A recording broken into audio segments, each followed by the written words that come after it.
The cars are the same from one race to the other. What differs is the background, and the background makes the shot. The shot that we need to get back is the shot that we got at the bottom of Eau Rouge. It was the most exhilarating place to stand, and during the race, I lasted a few minutes, and then it's just terrifying. But you know you're alive. I shot between the bottom rungs of the Armco fence through a little gap like that, and I've got this most stunning photo of Lando going through there sparking and going up the hill. And there's a lot of luck involved in those shots. You can take a lot to hopefully get a good one. I'm not a great photographer, it's just that I'm a good marketer. Anyone can take a picture. Yeah. And what are you going to do with them? Yeah.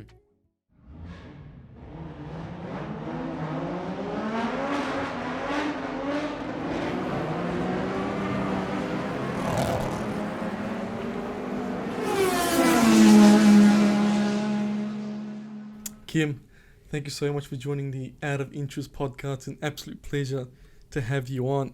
Now, you have probably one of the greatest jobs, occupations in the whole world. I'm envious of it because I've been an F1 fan for approximately 15 years now, back in the Vettel and Webber days. And you've been shooting since 2017. You've been traveling the world, shooting these rock stars since 2017, and you have, like I said, one of the greatest jobs, which I completely envy. And you recently came from Saudi Arabia Grand Prix. So I just want to understand about the Saudi Arabian Grand Prix, because Muzammil actually came from Saudi Arabia this morning. Right, Just landed this morning, just landed. From Jeddah or Riyadh? From Jeddah. Okay. Were you there for the race? No, I was there for a pilgrimage, and I just missed the race. Yeah. Okay. Yeah, I told him to go to the race, he didn't go. It just wasn't working. He chose pilgrimage instead of race, which is a noble thing. It wasn't working from a logistical perspective. How was the Grand Prix? How did you find it? This year was thankfully not too hot. It was an interesting event, always is. I stayed very close to the track, so I think that enhanced my enjoyment of the event, because we didn't get stuck in traffic for 2 hours a day. But look, the people are great. The track is quite spectacular, being a night event. And from my view at the Shangri-La, I could see the track every night, and they ran different light patterns for the week prior to the event, and it was quite spectacular to watch. So, yeah, I enjoyed it. Now, there was a lot of controversy about the Saudi Arabian Grand Prix, about how, human rights and whatnot. I would like to get your view on it, because, me and Muslim are obviously Muslims, right? And we sometimes feel like that controversy was a bit unfair. Now, did you have any problems when you were at the Saudi? I'm hoping no one. No problems there. Well, if you watch my travel video about Saudi, I did get pulled up by the police for half an hour about taking a photo of the Jeddah sign, which is one of the major tourist attractions there. Okay.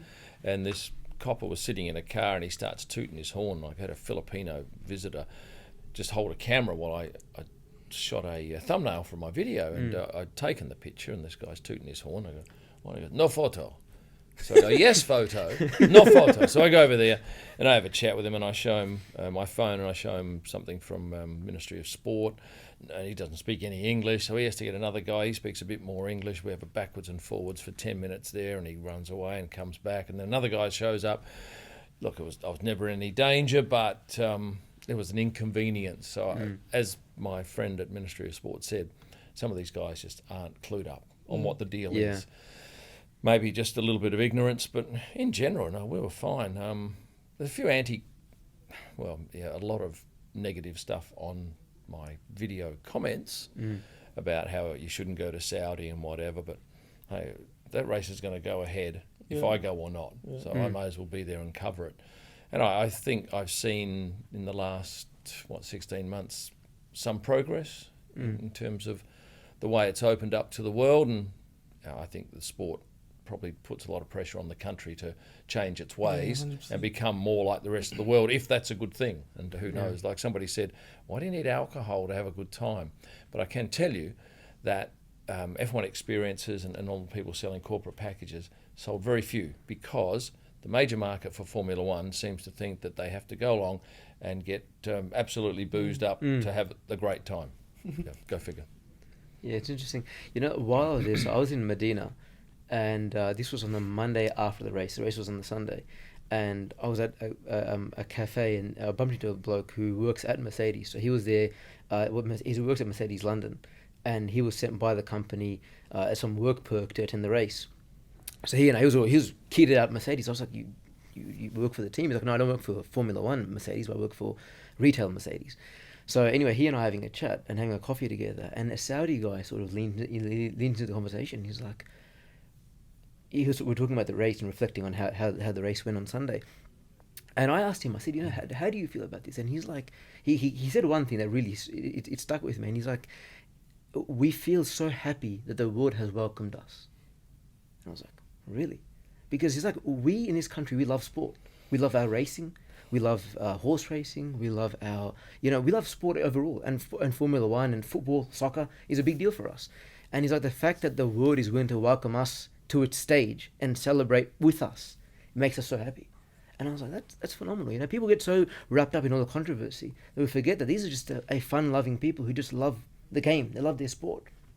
And they want to celebrate that with every other country, and they want to, share their culture and everything else with everybody else. So did they get welcomed though? But didn't Saudi Arabia buy this one? they buy a lot. They buy Live Golf. Exactly right. They buy money talks. Money talks. But you look at Aramco. Aramco is sponsoring almost every race these days. So, but same way that Dubai, for example, through Emirates and everything else, got its publicity up as well. Yep. So that's how they do it. Where would you rank Saudi Arabian Grand Prix? I think I gave it a C. C. So it's in the bottom third of the races. Right. Why is that though?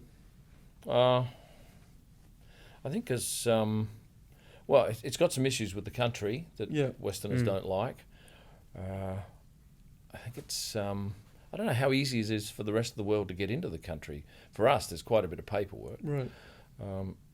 And it doesn't seem to have the buzz that, say, a Spa or Monza or an Australian race does. So, yeah, it's got a bit of work to do. Right. How about when it comes to photography? Is it it's very terrible. photogenic? Well, being a night race, it's perhaps a little bit more colourful, but it's like Melbourne with those wire fences all around it. It's horrible for us. But there's only 150 photographers and there's 80 million people watching, so we're a very small percentage of people who are involved in it. So it's a selfish sort of thing, but I don't like the shots with the wire. And the fact is, you've got holes cut in that wire, so there might be 20 holes, maybe 30 around the track. So you're going to get everyone's fighting for it. Yeah, we're all fighting for the same shots. But occasionally, you can stand further away and you can shoot through the wire by panning, and you can get up on buildings and get some remarkable shots. But look, if you said, is it my favourite track to shoot? No. But then again, neither is Melbourne. Which is your favourite? Monaco. Low fences, places where there's no wire. We can get very close to the action, and when I say close, I'm talking that far from the wheel of a car, taking photos. And it's a very close atmosphere, and we can walk from one end of the track and the other in maybe 12 minutes, which is phenomenal. Right. And there is a massive buzz in Monaco, obviously. Yeah, there is, and it's money, and it's the harbour, and there are so many beautiful shots to be had, because really the cars are the same from one race to the other. It's what differs is the background, and the background makes a shot. Yeah. Do you find Monaco to be a boring race? But they're all boring for me because we don't know what's going on. Are you an F1 fan though? I like it. I don't love the sport. Right. I'm not going along there and taking a photo and then sitting watching for 10 laps and go, I'm going to take another photo. And a couple of photographers, one in particular, is quite miffed because he says, do you even like the sport? I say, I don't mind it. And he says, I go home and watch 6 hours of race coverage after every single race. And I said, well, I hardly watch anything after the race because I'm too busy.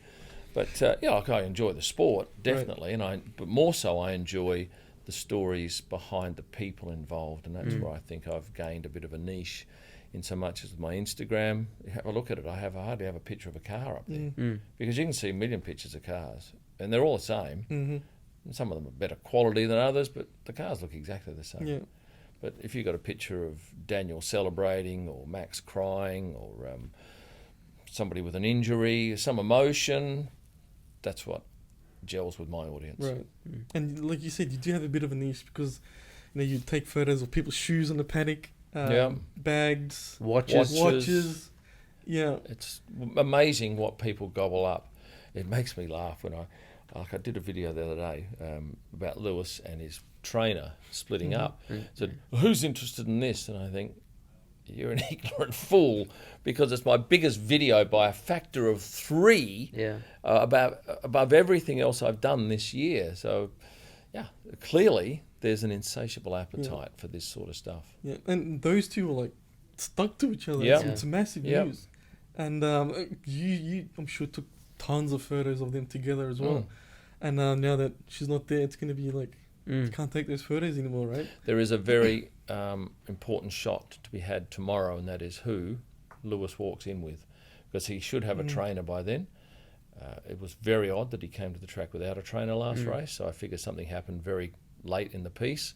So that will be the interesting thing, who he walks in with, and then finding out, if I don't know that trainer, who it is. Yeah. And come making videos on that. I reckon it'll be sold on TikTok.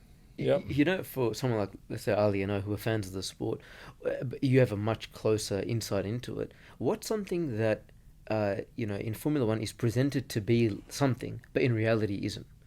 Oh, nothing comes to mind straight up. That's. How about all the tension that Netflix does? Would that be something that's how much is fabricated? Yeah. I can tell you that. Do you feel it in the paddock? Look, I can give an example of when Pierre came in the first race back after he'd been sacked. There was tension there, because I know Pierre pretty well, and it was a terrible thing to have to see him walk in, because that would have been highly embarrassing for the guy. So that was an interesting moment. But I can tell you that some of the drivers who were asked to do things, and they set aside time and the crews come out, and then they don't use it, they get really dark about the whole thing, that they've gone and invested all this time at the request of the team, and then it doesn't even make it to the show. So I think they have to be careful that they don't impose upon drivers and then not use it, and then that just ruins the relationship they may or may not have had. Interesting. Yeah. I think one of the biggest criticisms of some people around me who don't follow Formula One are like, it's a rich guy sport, that's it. And there are 20 elite people around the world who just, they drive these cars and all that type of stuff. From your understanding of Formula One as an organisation, do they do things similar to the AFL, where they're investing in sort of grassroots programs to nurture younger talent, to give kids, for example, who don't come from such affluent families, an opportunity to actually, come up through the ranks and to showcase their talent or anything like that? Or is that just like, we only need 20 drivers, and if we have 20 really good ones, even if they pay their way through, well, we're happy with that, we're comfortable with that. And if daddy's writing the check, Lance Stroll, or if, someone's some dad was a race car driver, like a Verstappen type or whatever it is, or Carlos Sainz, is it always going to be like that, or will we ever see a day where we'll actually have a bit more of an equal playing field? I don't think F1 does that. I think the teams do that with the young driver programs. They invest in these drivers and keep them aligned to that team. But look, you're right, it is a rich person sport, and that's the fact that it costs so much money to race. You don't just need a pitch and a soccer ball and some goals. This is a highly expensive sport. So look, I haven't seen F1 get into that. I do know that some teams do foster younger talent. Not all teams. Some of them don't have the budgets. But yeah, you've got to be creative, and you've got to get out there and raise money. And that's just the cold, hard facts of the business. It's not fair. It doesn't have to be fair. It's a business. It's not a sport. It's a business. It's an entertainment business. And the sooner people realise that, they perhaps look at it a little bit differently. Yeah, I agree with what you're saying, Kym. It's a business, and when you're the CEO of F1, you're there to make money. Yeah. Right. And at the end of the day, you got people to please. And you got to bring in the most money, and teams need the most money to run. You look at Haas, man. They need every cent they could get. So teams do need the money to run. Speaking of, rich man sport, a lot of, when it comes to these sort of things, a lot of young drivers are getting to the ranks, and a lot of young people are known to get ahead of themselves from fame and this and that. You're in the paddock, you're there taking photos of these drivers and whatnot. Is there any driver in particular that's a bit arrogant, that's very hard to work with, or brushes you off?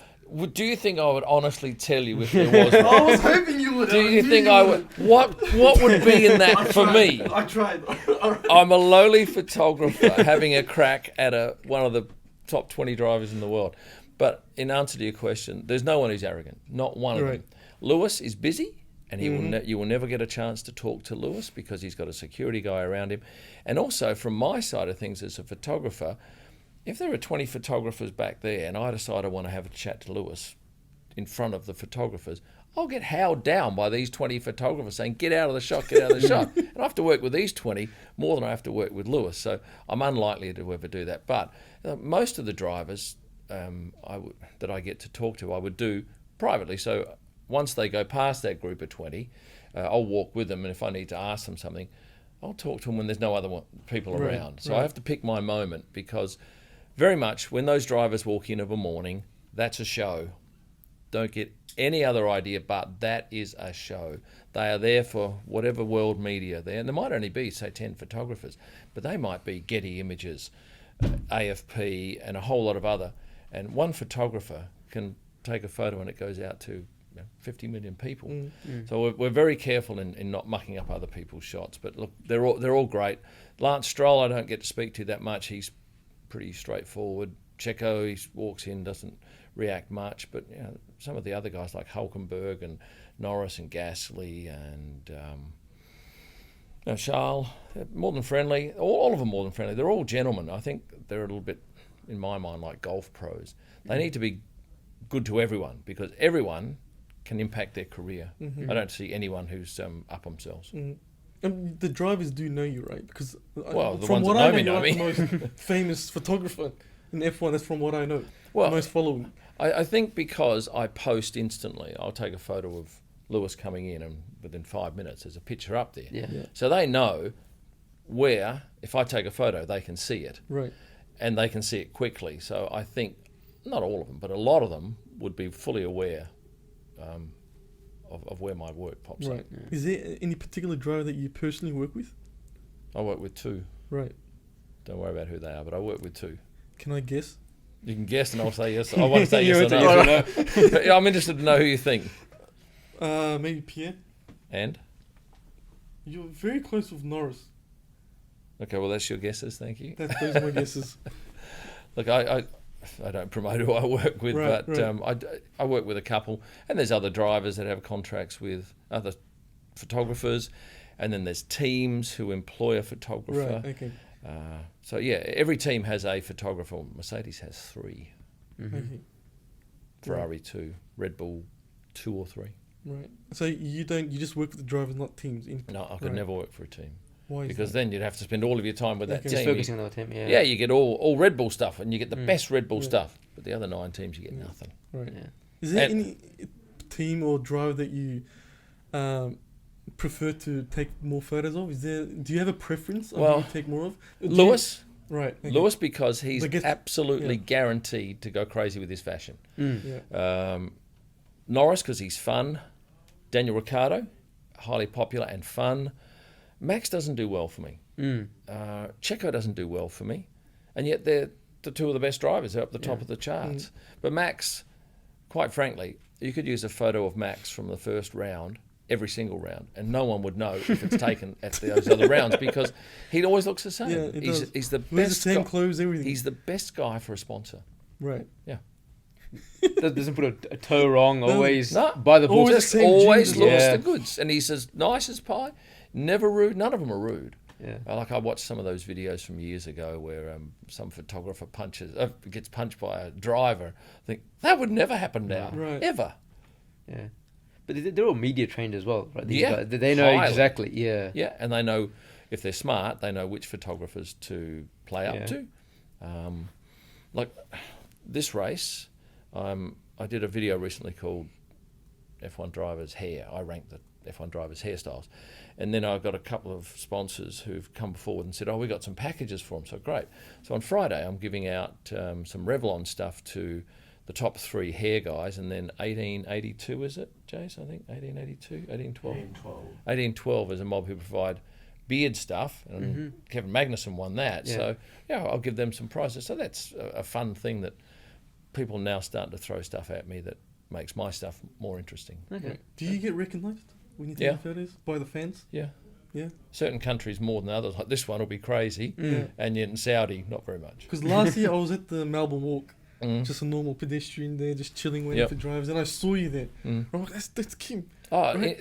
this race last year was crazy. Yeah. And that was my son here is with us, Jace.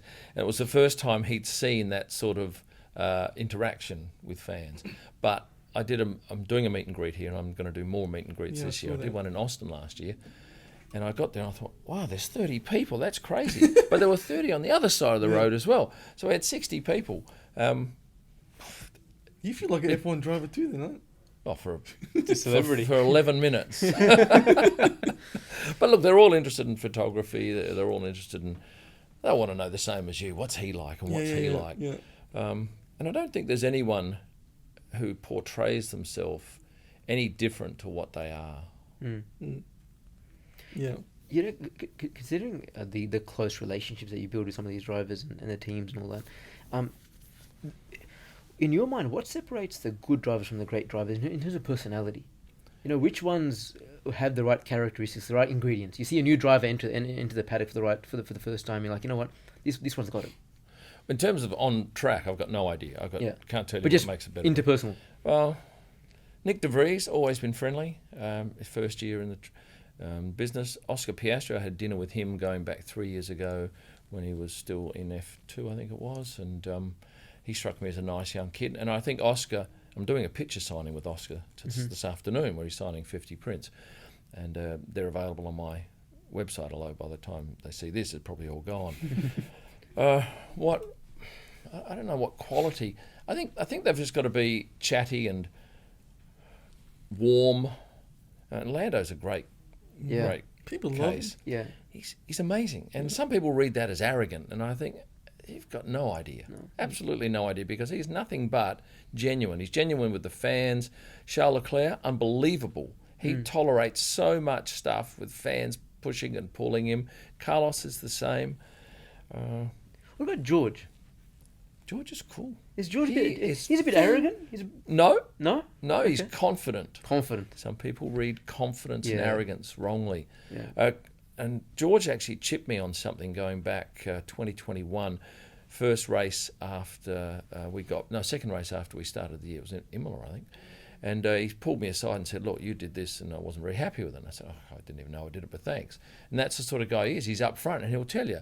But after that, he's fine. Yeah. He won't just go, oh, you're an idiot, so I won't talk to you. He'll raise it with you. And I think he's got that maturity that is one of the reasons he's probably heading up the Drivers Association. Yeah, he is. That picture of George has gone viral. You know, the one where he's standing on the side with his legs. Whose genius idea was that? I don't know what they've done. Was that with a team photo? I think that was a series of team pics. I've only seen it online. I don't know the story behind it. Would you have made him do that as a photographer? Given how well it's gone, I'd like to say I would have. In hindsight, would have liked to have said that I'm that clever that I could work that out. It's relentless. It's still going. It's everywhere. They've shoved him into everything. Yeah. Well, hats off to whoever got that picture. If it wasn't the team photographer, which I gather it was, I don't know. Touching on Oscar Piastri, there's been a lot of controversy on how he went to McLaren. He's an Aussie, replaced an Aussie. You being an Aussie, is there a bit of sour taste towards him on how and what's there was some negative, as we all know, when it happened, and there were Daniel fans that, for that reason, just hated him. Yeah. But maybe they've forgotten about that now, and this weekend, if they're Australian Daniel fans, they will relish the fact that they've got an Australian on the grid. Look, he's just a really nice young guy. It was Mark Webber, I'm sure, who pushed everything, because it's his manager, Mark and Ann Webber. And Oscar's got to do what he thinks is best. And if he doesn't think he's going to get a drive in Team A, it's pointless just hoping. He's got to actually make something happen. And as it turns out, maybe he's gone with the wrong team if you look at the results of the first two races. But I think at the time it was a smart decision. Anyway, he got to drive in F1. He may not have got a drive in F1 had he stayed with Alpine. Who knows? I guess you got to do what you got to do. Yeah. Be an F1 you're in business for yourself. You're not in business for someone else. Yeah. But because it's an Aussie thing, right? Bad luck. It's that brutal, huh? Yeah. There's no mates. Oh, you're an Australian. I don't want to take your job. Someone's going to take his job. Yeah. Why wouldn't it be him? Yeah, but Danny Rick's getting paid 18 mil to sit it out this year anyway. So yeah, no, he got paid 18 mil, I think, lump sum. He's probably getting paid by Red Bull now. By Red Bull as well. So yeah, happy days. Earning bank, pretty good. Although I think you'd rather have less money and more driving. More driving. But anyway, That's what it is. And he will be huge this weekend. Oh, yeah. Yeah. He's already done a fair bit of work. I think he's been driving in the desert around here. That's his job now. He's PR. Yeah. PR and simulator. Which, if you're not driving F1 cars, maybe that's a great thing. The guy's... He's good for PR. Yeah, he's very good for PR. He's the best. Yeah. Great because he's personality. engaging and he's keen to chat and he's fun. He doesn't do it reluctantly, as far as anyone can tell. So, he's natural. Just loves it. Yeah, really good. Speaking of Oscar, now let's go to the other end of the spectrum. The young driver to the eldest drivers. You've got someone like Fernando Alonso, who this year is making his resurgence now. Him and Aston Martin doing very, very well. You know, from the drivers that you've come across, we're starting to see more and more drivers now willing to drive at an older age and doing well at an older age. Why is that? Because they're still capable. I don't know. Yeah. They're he's a name and great for publicity for the team. Yeah. Like his signed prints, I did a signed print deal with him. Well, we agreed last week and we sold them in 2 days, and he signs this weekend. So I know he's immensely popular. And I've done one with Esteban Ocon. He's nowhere near as popular, but they'll sell. Just a character. I've found him to be a brilliant guy, and maybe it's because I'm spending some money with him that I find him a brilliant guy. I know he's probably hard to work with at a team because he's a perfectionist. But perhaps one shouldn't apologise for that. If you want something to be perfect, perhaps you have a right to expect it. He's good for the sport. Lewis is good for the sport. Both can still drive. Yeah, they're older guys, and I don't think it should all be like a late teen fest. Yeah. And then you had Seb that retired. Obviously, Seb was this like fan favorite, always doing nice things for I guess the world. Yeah, he's very vocal about those things. Is there a particular thing that he's done something nice in the paddock that you've seen that the media hasn't caught up on? Because he's always doing something nice. I saw him pick up rubbish in the paddock twice. Right.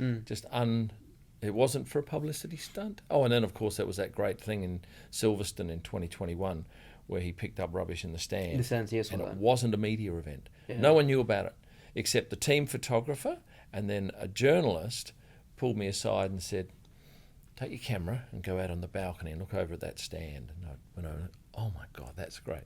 So I shot that for, I'm guessing 20 minutes. And that was my biggest ever post on Instagram at the time because A, no one else had it. Yeah. And B, it was just a great story that he didn't want it to be a publicity event. That's nice. But it ended up being one. Yeah, and even in Baku, I remember we walked back with him from somewhere and there was no one else around. There was just 3 people and me. And rubbish on the ground, picks up, puts it in the bin. And I was lucky because I've always got cameras ready and I got a picture of that. Because if you don't get a picture, it never happened. And then another race, somewhere else, he walked in and saw some rubbish and picked it up. And I thought, well, that's a great example to set because you can't say, hey, you got to do this and then not do that. Not back it up, Anything other than picking up rubbish he's done that you've seen? How was he for the fans? He seems like a very... Great. Always had time for him, and that was perhaps something that his PR people just couldn't handle. You've got to be there in 5 minutes. No, I'm going to spend 2 minutes over there. These fans have come to see me. Yeah, just a genuine guy. Perhaps we all need to have a bit more Seb in us. Yeah. Oh, that's really good. He's sometimes too nice though, isn't he? Is there? Can you be too nice? F1 driver needs a bit more mongrel. Maybe on track, I don't know. Yeah. A lot of these guys had that white line fever. Once they get into the cockpit and they got their helmets on, that's in the zone. Outside of that, a lot of them seem very, very nice. At least with the camera, they seem very nice in person. Speaking of nice people, teammates and conflict between teammates. That's and obviously Drive to Survive really dramatizes that quite a bit. From what you've seen and the close interaction that you have, what's a relationship that you've seen really just explode? I've not seen one. I'm just thinking then, because I know that there was a bit of a friction war between Fernando and Esteban, but then I go back to the last year they were together and it was in Brazil in the paddock, and they were doing this funny, stupid thing that they have to do for television, little quirky things. And I'm thinking, you're very good at passing off being best mates if you're not best mates. And then, of course, you read all this stuff that they don't like each other. But I've not seen any angst between them. I can't think of any driver pairing that I've gone, clearly that's not going well. Yeah. So maybe they're just great actors. and I imagine it would be very tough if you don't like your teammate and you've got to go out there and do one of those silly play table tennis or do something, paint your co-driver or whatever, yeah, that would be tough. Yeah, because some of them you can see like they genuinely get along as mates. Like you got Leclerc and Sainz, like they get along like pals, like buddies. Whereas you look at like Checo and Max, there are moments there where you're like, you know what, tension's rising. But I've never seen that. Like, Checo's doing well. I've never seen them together and picked up on that. Because we don't see them together very often. Maybe when they go to do a fan appearance, the media guys will march them out together. No, I've not seen anything. I can't give you any interesting goss about that. But I guess when they're in the public forum, you gotta put on that facade. Yeah. Behind closed doors. It's all a PR thing. Yeah. It is like that though. And then you have the whole team principles, right? And then you have my man Christian Horner, and then Toto Wolff. Toto Wolff. Which out of those two photos, which one gets the most hits on your socials? Toto by a mile. Toto by a mile. Yeah. I'm doing a signed print deal with him. Oh, no way. Yeah, and he's signing on sometime this weekend. I haven't even promoted it yet, but it will go up for a sale next week, and half the proceeds are going to a charity of his choice in Australia. Right. And he's a great man. I've got a lot of time for him. I've not spoken that much to Christian, but I do speak to Toto a bit. But I did see one rather fractious encounter in Mexico City going back, I think, 2 years ago, with Lawrence Stroll and Toto out on the patio, like in full view of everyone, and it was quite sharp, the interaction. And at the time I thought, that's not going well. But then they're clients, isn't he? Lawrence is a client of Toto's. And the other night I saw him in Bahrain go very late, maybe about 11:30 at night. Toto comes down on his scooter, no one else in the patio, I'm just the only one out there with a camera, and he goes and has a meeting with Lawrence in at Aston Martin's hospitality suite. I can't tell you what that's about, but I've not seen any fractiousness between Toto and Christian. In fact, I've seen the opposite coming out. Must have been maybe last year, coming out last race in Abu Dhabi of the press conference. They came out talking and chatting and smiling. It was a huge photo for me. And I would have thought that might have been a negative thing where they were angry with each other. But no, completely the opposite. Yeah. I feel like Netflix just created monsters. Yeah. There's people just going about their days. Well, it's in their interest to create that. They don't have a show unless they get some drama. And it makes people like us what's going on? Yeah. What's going on? Kym, let him tell us. Like when you go to the races, you want to see a car crash. You don't want to see just a simple procession of cars. And you get very upset when there's no crashes at the first turn. Yeah. So it's much the same with that.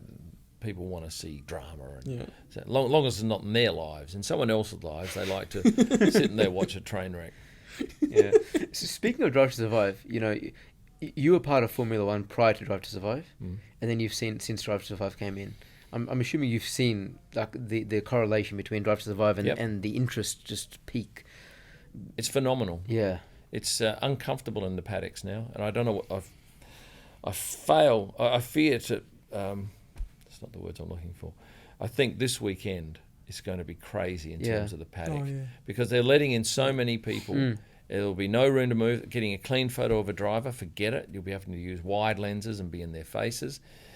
And they can't go anywhere, the drivers now, and certain team principals, without getting mobbed. And it's embarrassing. And I've seen some of the poorest behaviour from punters who just grab drivers by the shoulder and swing them around and demand a selfie. Jeez. And I just can't believe that anyone would think they have a right to someone else's time for free. It's not like that driver goes and demands they wash their car or comb my hair, and yet people seem to think because they've seen them on television that they have this right to something, and it's a nasty thing to see. Public property or something. Yeah, it's really poor. And I remember Daniel Ricciardo in Austin last year standing and talking to a group of 4 people, and this girl shouts from a mile, like, Daniel, and he looks over and he keeps talking, and she just comes over and grabs him and turns him away from the conversation, and rightly so. He said, I'm talking. And I love Lewis's bodyguard because Lloyd will, when he sees a punter come up and put their hand around Lewis for a selfie, he slaps it away. Oh, no. Yeah, and I think fair enough too. That is not your friend, and you putting your arm around is not going to convince anyone in your selfie that you are best mates with Lewis. Yeah. Which track or country has usually the most people like this?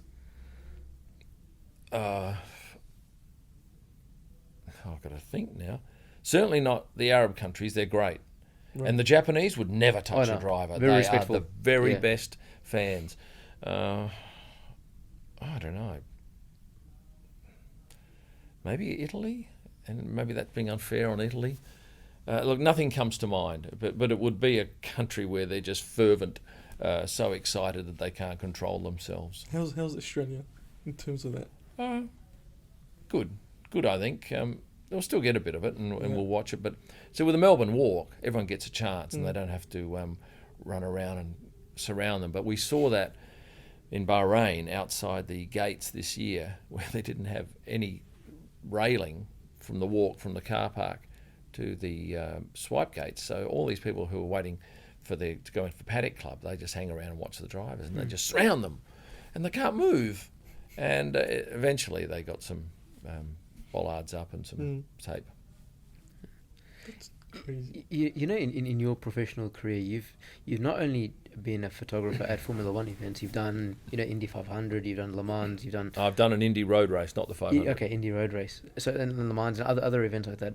From a photography perspective, what changes from different versions of racing to others? Well, I've really only done one race in Indy, and I'll tell you about the difference there. You can walk into the paddock. You can walk into... there's a $15 ticket that gets you into the paddock. Now, to get you into the paddock whenever you want in F1, that's a $32,000 ticket.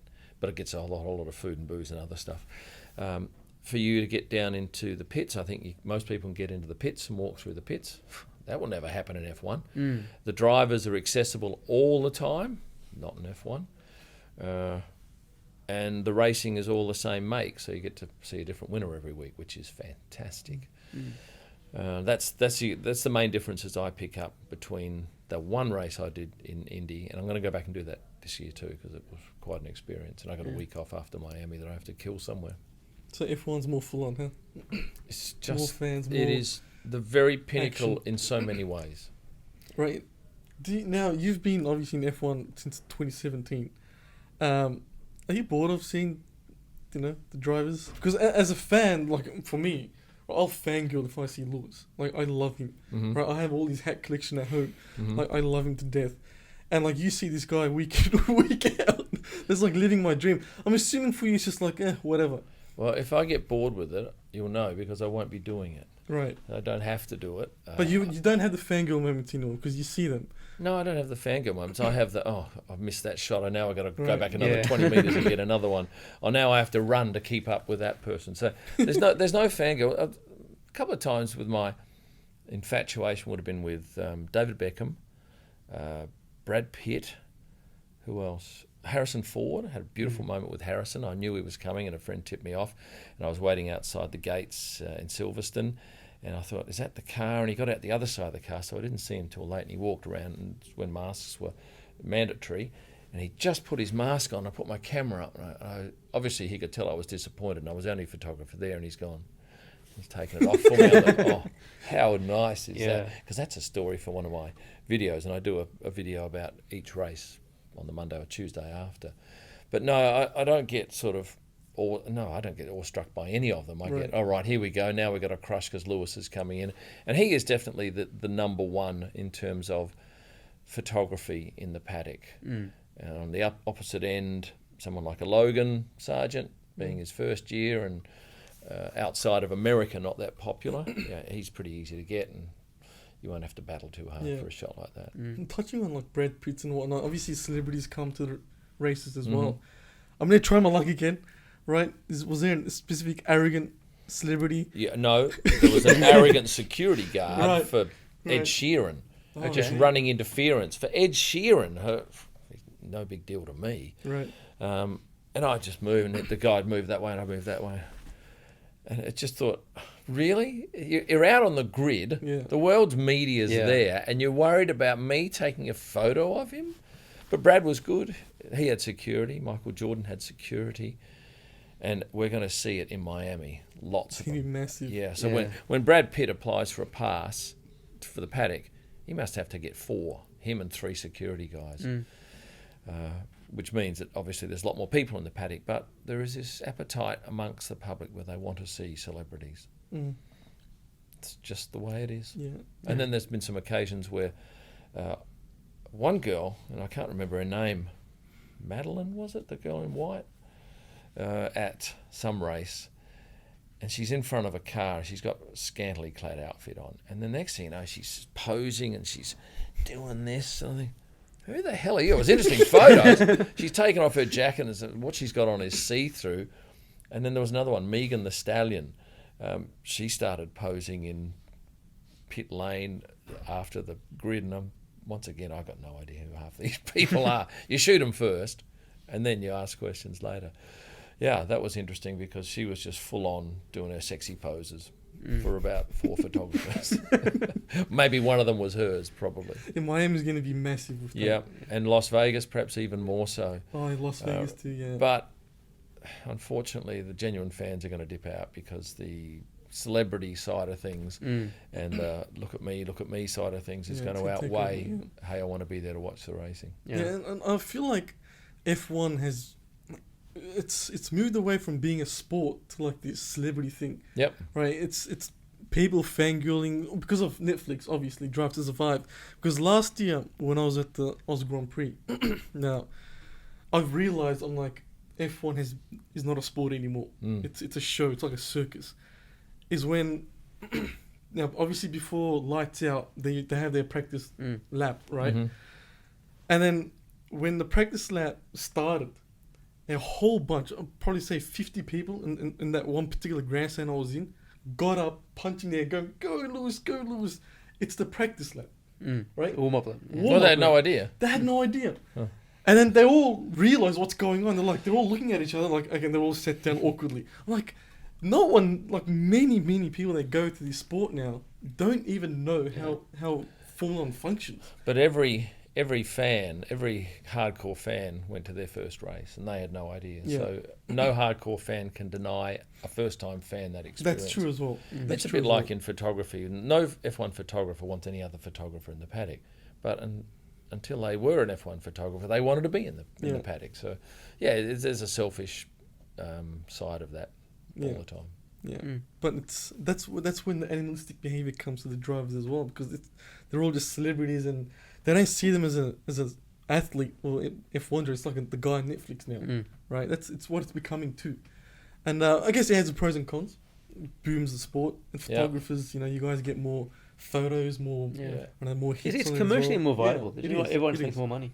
So that's the bottom line. That's the bottom line. Yeah. How has obviously Netflix, The Drive to Survive has boomed F1, but how does that help you in your profession?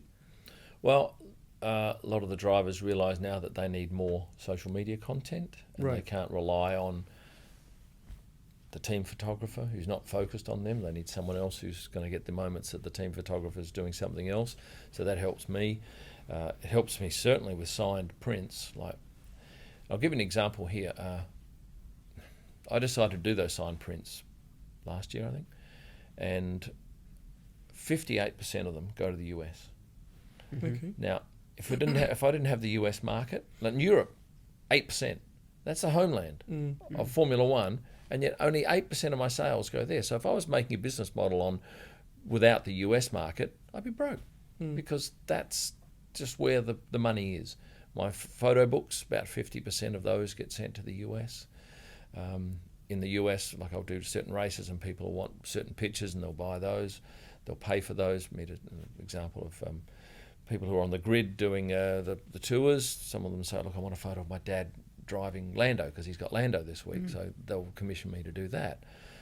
It helps in so many ways financially for teams, for everyone involved in the sport benefits when the sport is more popular. There's just more money flying around. Right. And it's a tremendously costly exercise to go to every race of the year. Do you fork out that yourself? Like who else is going to? I'm like, who else is going to pay for it? Because I'm looking at you. I'm like, man, these guys got like first class all around the world. I'm like, you pay that all yourself. Well, unless somebody else wants to chip in, and occasionally somebody will. I'll do a deal with someone, but no, it's all mine. Right. Teams pay for all their airfares. Everyone pays for their own airfares, except if you're Oh, well, obviously the drivers' airfares get paid for by the teams, but even then, sometimes they'll say, right, you have an allowance of this much money. You choose how you spend it. You can pocket the extra if you go economy, or you can top up if you want to go private. Right. Okay. Yeah. So you fund everything yourself, and you go to every single race. That must cost a lot. Yeah, it costs a couple of a house a year. House a year. Yeah. But I'm assuming it's worth it, right? Because you do sell the photos. No, my business model is completely different to everyone else's. Right. Yeah. How is your business model, if you don't mind? Well, I sell F1 photo books. I sell signed prints. I work for drivers. I do YouTube. Right. That brings in a lot of money. I have a whole host of different avenues of revenue that most people, I don't think, could do, because I'm lucky. I've got a company that has 40 staff, and I can say, right, well, I want that person to spend 4 hours this week on that, or that person to spend 10 hours on that. Right. So I've got staff, and IT is the big thing. It's working out how to do stuff. For instance, at the moment, I'm very close to an AI thing, which will mean at the end of every race, I can get a very short video up on an Instagram story with the results. But it's me voicing it, and it's pictures over the top, and yet no humans touched it. Right. I'm hopeful that'll be ready soon. Okay. Yeah. So you have a company that's not affiliated with No, it's Messages on Hold. Messages on Hold I started 32 years ago. 35. And that had up to 90 staff at one point. We're back to about 40 now. Messages on Hold. What exactly is that? When I ring Hijaz, is that how you pronounce it? Yeah. And I get placed on hold. Am I hearing promotion for your company? Right. Yeah. I hope so. Yeah. So, because you need to be making use of every single opportunity to get your message across to people. So that is the business that I started, and it's been an absolute. No, I've seen the ads. I think there was like some race cars or somebody else had that. You would have seen my hands at the football, the big Messages on Hold, hands behind the goals. Yeah. That's what put us on the map. But that's been a stunning business. But now I have such good management that I don't need to focus on that. Yeah. And that looks after itself, and I go and do the stuff I want to do. And F1 photography. At the moment, that's what I want to do. Is there something else that you would like to look into? I don't know. I didn't know I wanted to do F1 until 2016. Was 2016 or 2017? 2016, I went to a race in Abu Dhabi, last race of the year, and I got excited by it. Right. So then I applied for accreditation. Right. And I would get 7 to 10 people a week. Hi, I want to know what I have to do to become an F1 photographer. And in essence, if they want to do what I did, you have to work for 45 years setting up your own business, and then you have to be able to fund yourself for X amount of years until you get to this point. And as soon as people hear you've got to do that for 45 years, no. No. I want to do it tomorrow. Yeah, well, you're unlikely to do it tomorrow. Yeah. There's no jobs in the game. There's very few paid jobs in F1 photography. Most of the people there are freelancers, and they go and find their own revenue stream to cover their costs and hopefully make a quid. It's not easy. It's easier to become an F1 driver than a photographer. That's impressive. Because with an F1 driver, you know that the path is F3, F2, F1. Yeah, that's it. You do that, you'll get that. Not this game. Yeah, it's a lot of self-driving motivation, hustling. Yeah. So you look at a photographer and you're like, oh, he's just a random photographer. And then I'm not a great photographer. It's just that I'm a good marketer. That's the thing. That's what I was going to say. Like you've learned the art of making photography into something behemoth. It's literally more than just pictures. Yeah. Because, like I said, anyone can take a picture. Yeah. And what are you going to do with them? Yeah. Because when I saw you last year on the Melbourne Walk, I'm like, damn, that's Kym, right? So you've created a brand for yourself, and you see drivers like you've done that measuring tape with Lando. Yeah. Right. So you're literally solidifying yourself to become part of F1, and I think that's quite impressive, and like very hard to do. Honestly, I don't know how you pulled it off. It's a lot of hard work, but honestly, it's very impressive. It's 102 races, and if you were at every race, if you were at 102 races, everyone in the paddock would know you too, because there's a very limited number of people that would have done those number of races. And if I saw you every race for 50 races, at some point I'd stop and have a chat with you and get to know you. So you do 100, and that's even more likelihood. And if you do, like some of the guys, like Mark Sutton's done 500. Right. So everyone knows Mark. It's just familiarity is key. Yeah, 100%. 100%. We spoke about the Las Vegas race, so now that extends the season a little bit. The season's quite long now. Is there any race or any particular fixture that you feel should sort of drop off? And it's dropped off, and I'm delighted. Which one? China. And some people don't like it that I don't like China, but it was a horrendous event. What did you? It was grey skies all the time. It was out in some industrial area. There were hardly any fans there. Track was so-so. It just didn't appeal to me. Just did not appeal to me. And other races, well, if I picked another one I didn't like that much. And this would be for selfish reasons. This is not as a fan, because people say, what's the best grandstand I should sit in? I've got no idea. I don't go out there. We have a very limited area that we can shoot in, and often it's not out in the grandstands. What are your thoughts on Istanbul Park? Because I'm Turkish. I liked one shot we got there. Right. With a crest. Yeah, it was all right. If you don't like it, you can say it. I won't be offended. It's completely fine. I only did one race there, so I've got to hark back. I stayed at some hotel about 25 minutes from the track. It was interesting, nothing great. Okay. And often I'll have a likeness of or non-likeness of a race based on my experience. For instance, like Shangri-La, last race, Saudi, that was fantastic. The one before, when I was out in the sticks at some Novotel, not so good. But in answer to your question, races that I'd like to see fall off, once again, I have to look at my little bar on my computer because I've got every race. Look, I'll say Qatar at the moment because I didn't like the first one. But maybe this one will be a lot better because I think we've got new facilities. And it's also just stuck out in the middle of nowhere. It's like Bahrain. It's just plonked out in the desert. In the desert, yeah. It's a random spot. But then again, having said that, I spend all of my time virtually in the paddock. So I'll do Thursday in the paddock, I'll do Friday morning, and then I'll go out on track on Friday afternoon and go, whoa, look at these people. Where have they come from? They find their way there, I guess. Yeah. Is there an F1 track that you'd like back on? Well, there's not many that I've lost.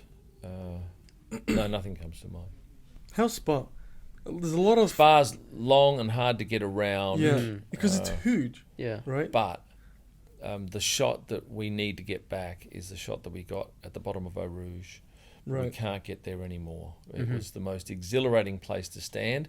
And during the race, I lasted a few minutes, and then it's just terrifying. But you know you're alive and you shoot. I shot between the bottom rungs of the Armco fence through a little gap like that, and I got the most stunning photo of Lando going through there sparking and going up the hill. And there's a lot of luck involved in those shots. You could take a lot to hopefully get a good one, but that was a great place to stand. And they redesigned the track, and bang, that's gone. Yeah, that was very controversial. A lot of people didn't like that. I think it's your son, right? It's my son. Yeah, because was it your birthday yesterday? Yeah. Because I saw it in the story. So happy birthday from now. How old are you? 21. Yeah. And he features in my upcoming video about this too. Right. About this race. I do a travel video every time I go from one race to the next. How do you ever take him out? He's coming to 7 races this year. All right. Oh yeah. He did 3 last year. And he takes some good pictures. He's got to work on framing up the shots, as we all do, because we get distracted and you don't look around the frame. But you take enough photos and you'll sort that out. So he's going to take after you? I don't know. I don't know whether he will. Are you a fan of F1? I'm a big fan. You're a big fan. Much more than he. Yeah. Do you fangirl over the drivers? Don't fangirl because I'm there to work like him. Right.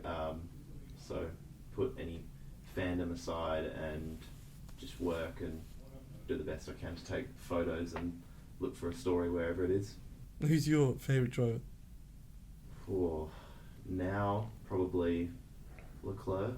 Yeah. Big fan of him. I think he's a great driver. Yeah. He's a great driver who is... I'm a big fan of as well, Ferrari. But he's always misfortunate. Poor guy. Yep. He just lands himself in a jam. Either the car stuffs up or the team orders. Last year with Bonotto, like a lot of their team orders, they were just horrible, dumb strategy. Dumb strategy. They got rid of Iñaki, their strategist. It's sport, and it's sometimes cruel. Yeah. He's unlucky. Poor bloke. Just unlucky. But look, the Australian Grand Prix is up. You're there. When do you go on track? This afternoon we'll go out and do some track walk photos if it's not raining. Right, because I'll be there Saturday, Sunday. You're not going. No. Yeah. So you're only there 2 days out of the 4. So you're interested, but you're not committed. I couldn't get the tickets. Always got an excuse. I swear. it was tough. The tickets sell out like crazy. Yeah. Like it's as soon as, because they have this thing where like when you well, I can't remember what it's called, when you buy, I think you spend $200 and then for the next year you get early tickets. Yeah. So I'm always doing that. So it's like they know how to make money off you because there's so much demand for it. It gets annoying, but yeah, and I actually injured my foot, so I can't really walk properly. So it's gonna be a bit of a nightmare for me on Saturday and Sunday. But we'll see how it goes. Well, it's okay for next year. Kym will fix us up with something.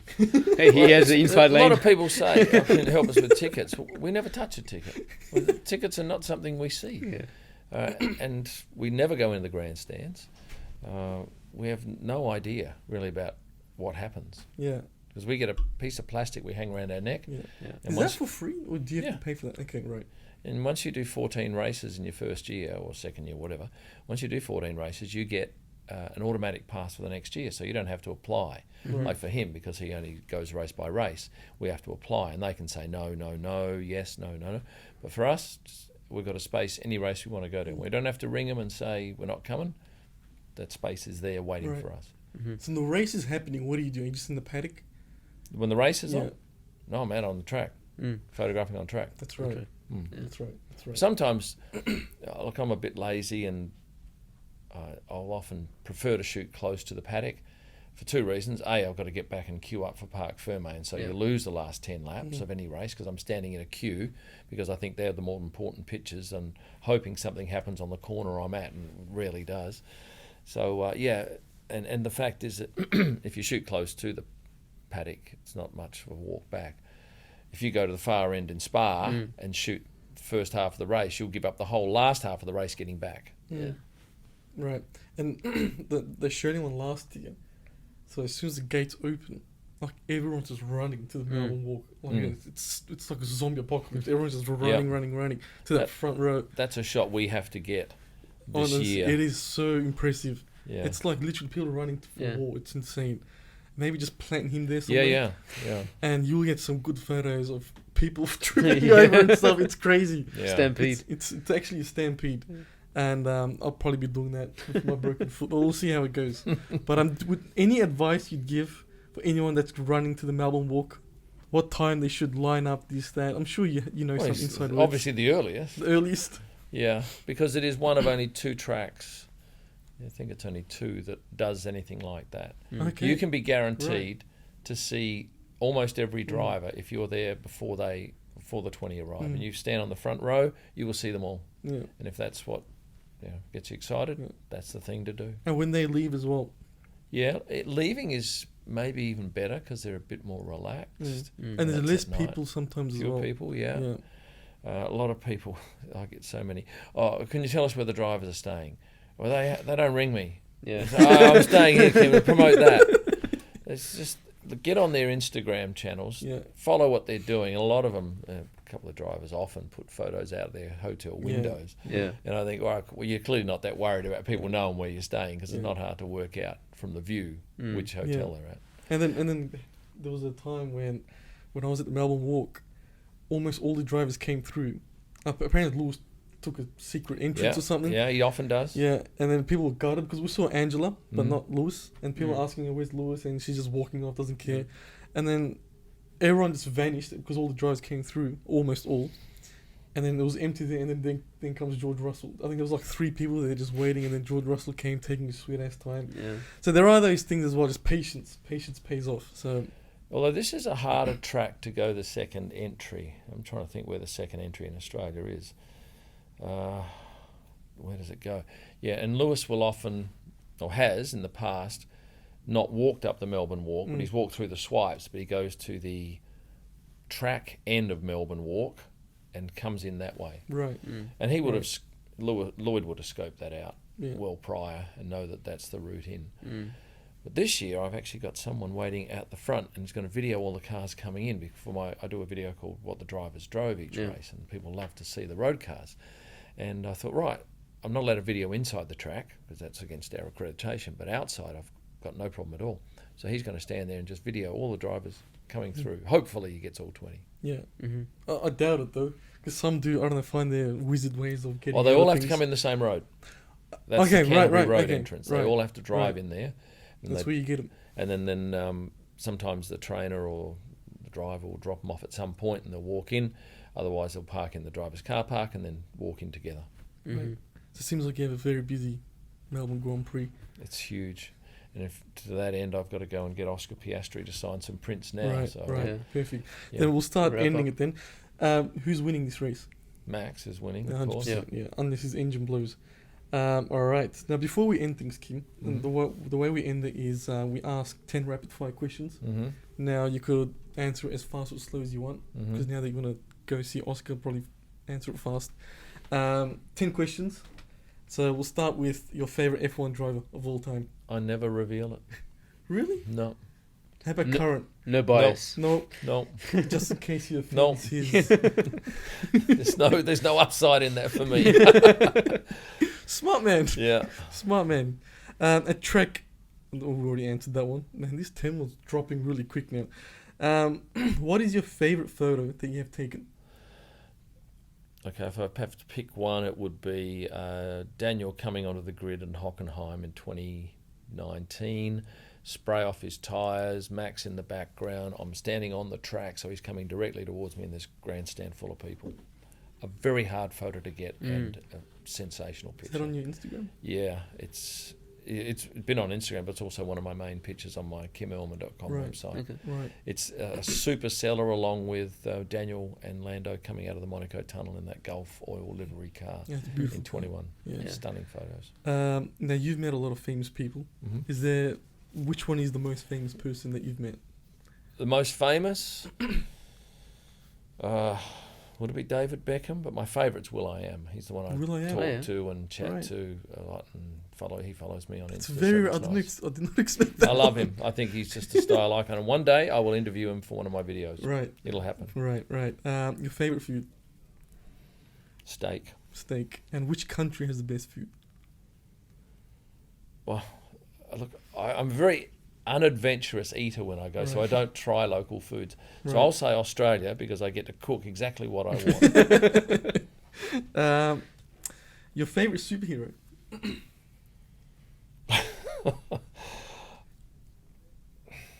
Spider-Man comes to mind, but I don't have a real love of any of that. Really? No. All right. What is your deepest fear? Oh, deepest fear. Oh, that's a tricky one. Maybe that my wife will die before me.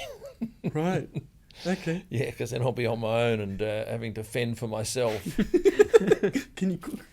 I can cook. I can cook a great steak. And I like playing with steak cookery and trying different stuff. Yeah, 100%. Same. What motivates you the most? Just wanting to get better at stuff I do and push the envelope. How far can I, with F1, how far can I push this with the AI stuff? What else can I do that no one's ever done? Yeah. We like that over here as well. Just doing something new that... Be innovative. Yeah, innovation. Test the boundaries. Innovations.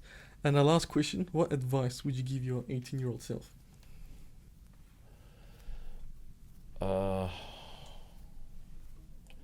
Do exactly what you did to get to where you are now. Because I probably wouldn't have bought, my advice would be don't buy / build 4 houses on the Gold Coast. That's my number one lesson in life. Didn't pay off. No, complete waste of money. Although we did have some sensational holidays. Yeah, but we would have been better off paying by a mile for each holiday instead of going and staying in a home we bought. Right. Do you still have it? No, sold them all at tremendous losses. Yeah. One I think I got out of without losing any money, but it was a great house. We had it for 10 years. Right. You can pass the wisdom on to the kids. Yeah. What not to do. Well, it's not in his inheritance anymore, so that saved him. Lessons learned. Yeah, lessons learned. Well, Kym, that's the end of the podcast. Look, thank you so much for coming on. Look, all the best in everything you're doing.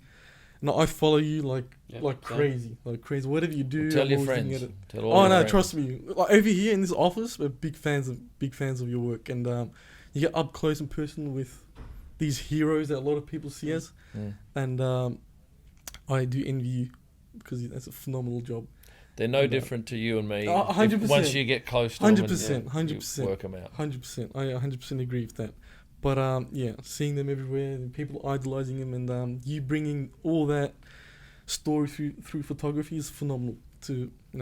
Especially when I see it, and it's great stuff. So thank you for coming, and good luck with the Australian Grand Prix. Hopefully, I'll see you there, and I'll shout out Kym. Remember me. Hopefully, you haven't forgotten me. Well, I think we'll have an umbrella up. Yeah, most likely. But all the best, Kym. Thank you for coming on. Excellent. My pleasure. Thank you.